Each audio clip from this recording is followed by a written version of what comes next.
大家好啊，我是优步。生活中有一种人，他们是觉醒的人。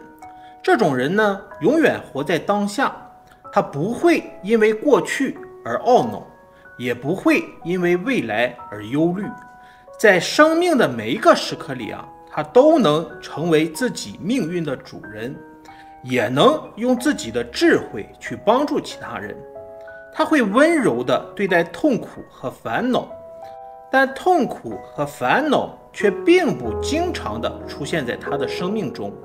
我们经常看到一些人不专心地去做一件事情，总是此山望见彼山高，而到了彼山呢，却没有柴烧。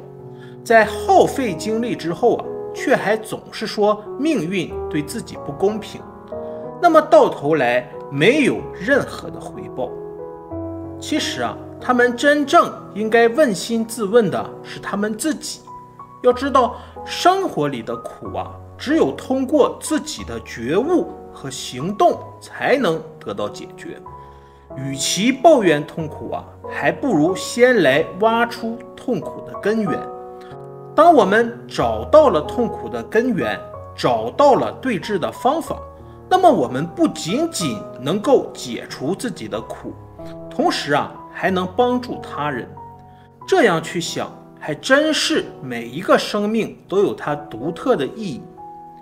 人生的时光有限，我们的精力呢也有限，谁都做不到面面俱到，而生命也无需如此。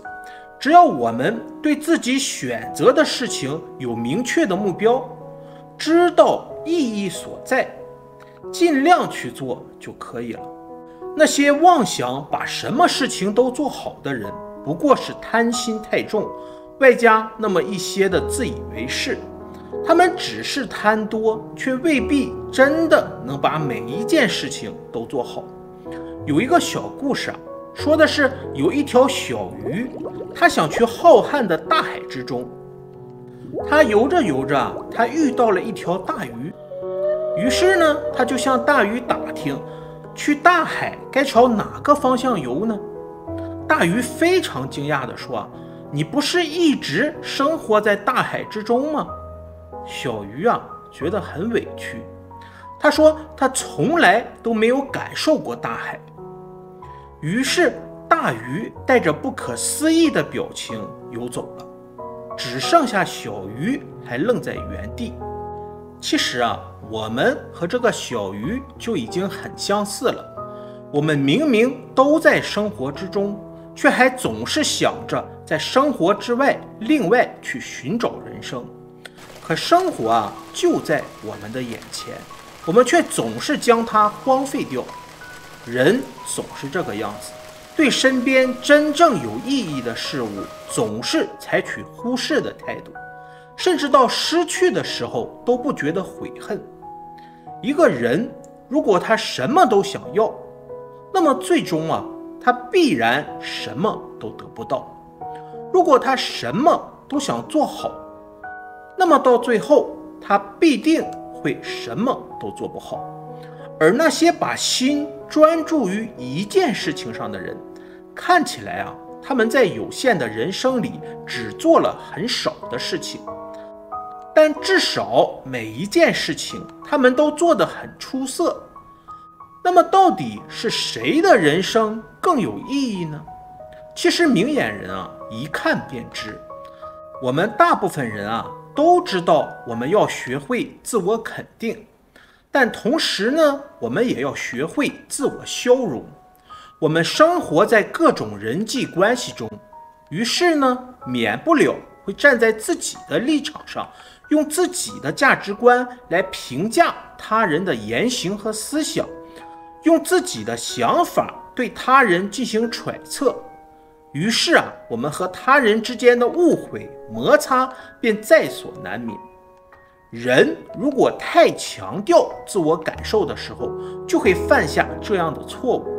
其实我们在肯定自心独立之后，就要消融到众生之中，就是说，既要保持自己的独特性，也要尊重他人的独特性。当自我意识完全消融后，也就很难再与他人起纷争了。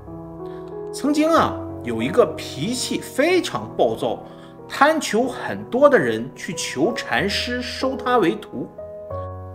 他说禅师待的这个地方非常的清静，在这里呢没有人惹他心烦，他在这里才能安心的生活。而禅师只是派人给他送来了一封信。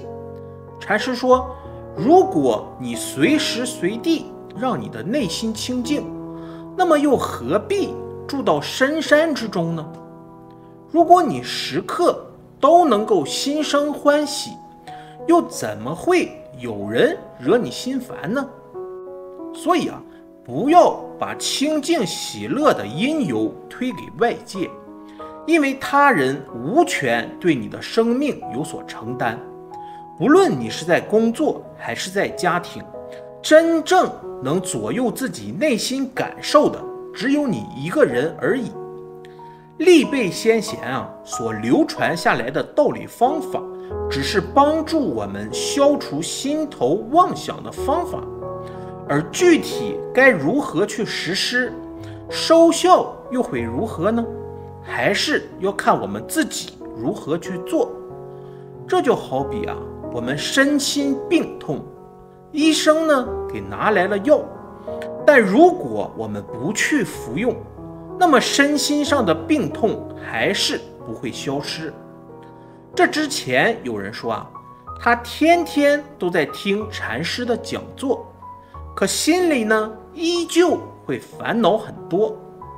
其实那是因为你只是听了，却并没有实际行动。那么这和生病后不吃药，却妄图身体痊愈，又有什么差别呢？一个真正懂得生活的人实在无需懂得太多的哲理，只需要懂得放下便足矣了。我们不仅仅要放下恶的心念行为，甚至连善的心念行为也要放下。我们不仅要放下一切欲求和颠倒妄想，而且还要放下各种理论的学说。有的时候确实不是别人给我们找了麻烦，也不是生活故意的去为难我们，而是我们想的太多，学不会放下，我们也不知道该放下什么。但是如果我们明理了之后，再回过头来看，那么就很简单了。也就是说，凡是让我们身心疲惫的，就都应该放下。无论是善是恶，放不下的，那便都是挂碍。世间万事万物都有着各自的运动规律，我们要做成一件事儿，只能随顺规律法则。